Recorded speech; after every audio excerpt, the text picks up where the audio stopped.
Assalamualaikum warahmatullahi wabarakatuh. Apa kabar anak ibu yang soleh-soleha? Semoga sehat selalu ya. Kali ini kita akan membahas tentang energi alternatif. Apa sih yang dinamakan dengan energi alternatif? Energi alternatif yaitu energi yang dapat digunakan untuk menggantikan energi utama.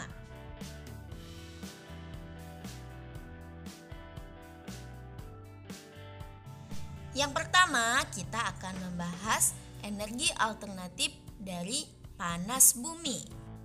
Panas bumi merupakan sumber energi yang berasal dari perut bumi. Energi panas bumi juga disebut dengan geotermal. Energi panas bumi dimanfaatkan untuk pembangkit listrik tenaga panas bumi. Selanjutnya kita akan belajar energi alternatif yang dinamakan dengan biomasa. Biomasa merupakan sumber energi alternatif yang berasal dari kotoran hewan dan sisa-sisa tumbuhan. Biomasa dibagi ke dalam 3 bagian, yaitu biogas, biodiesel, dan bioetanol. Yang pertama yaitu biogas.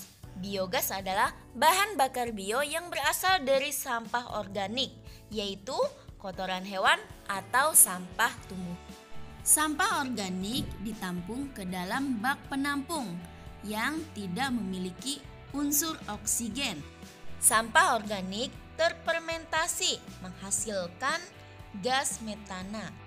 Nah, gas metana ini gas yang digunakan untuk bahan bakar pengganti LPG. Yang selanjutnya yaitu biodiesel. Biodiesel sumber energi untuk mesin diesel yang berasal dari minyak sayur atau lemak hewan. Biodiesel salah satunya yaitu dari kelapa sawit. Proses pembuatannya yaitu buah kelapa sawit digiling dan dipisahkan bijinya. Gilingan kelapa sawit diopen dengan suhu 105 derajat Celcius hingga menjadi coklat. Buah kelapa sawit dimasukkan ke dalam tabung leher 3 dan dicampur dengan cairan metanol dan abu. Cairan metanol dan abu sebagai pelarut untuk mempercepat pembentukan biodiesel. Lalu cairannya dipanaskan, disaring, dan didiamkan 1 malam.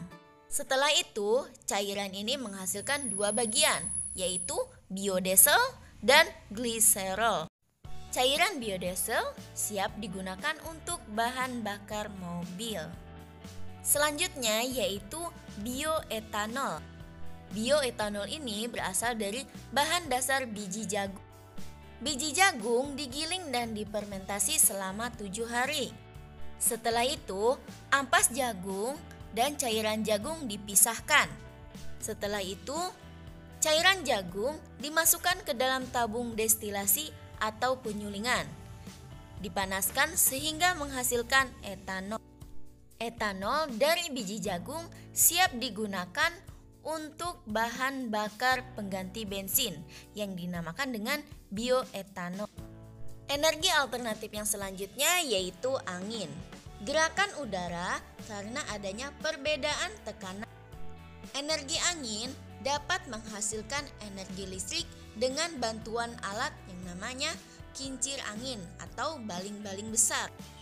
Baling-baling yang berputar dengan bantuan angin akan menghasilkan listrik yang dibantu dengan alat yang bernama turbin. Selanjutnya dibantu dengan generator, alat penghantar listrik. Energi yang selanjutnya yaitu energi air. Air mengalir dari tempat yang tinggi ke tempat yang rendah. Gerakan air ini dapat dimanfaatkan untuk menghasilkan listrik. Air yang mengalir melalui turbin akan menggerakkan turbin sehingga turbin akan berputar. Perputaran itulah yang akan menghasilkan dari energi gerak diubah menjadi energi listrik dengan bantuan alat generator. Lalu listrik dialirkan melalui kabel-kabel listrik yang siap disalurkan ke rumah-rumah. Matahari dapat dimanfaatkan sebagai sumber energi alternatif. Energi yang dihasilkan matahari disebut dengan energi surya. Energi surya dapat menghasilkan listrik melalui panel surya. Panel surya inilah yang akan menangkap sinar matahari. Nah, yang selanjutnya sekarang kita cari tahu tentang kelebihan dan kekurangan energi alternatif. Kelebihan dari energi alternatif yaitu dapat digunakan terus-menerus, ramah lingkungan karena tidak menghasilkan limbah yang membahayakan lingkungan. Yang ketiga, energi yang dihasilkan sangat besar dan pasokan melimpah. Sedangkan kelemahan dari energi alternatif yaitu keterampilan dan sumber daya manusia yang terbatas. Yang kedua, ketersediaannya dipengaruhi oleh musim. Yang ketiga, masih memerlukan bahan cadangan impor dan memerlukan biaya yang besar. Nah, anak-anak, itulah sedikit penjelasan tentang sumber energi alternatif. Terima kasih yang sudah menyimak. Wassalamualaikum warahmatullahi wabarakatuh.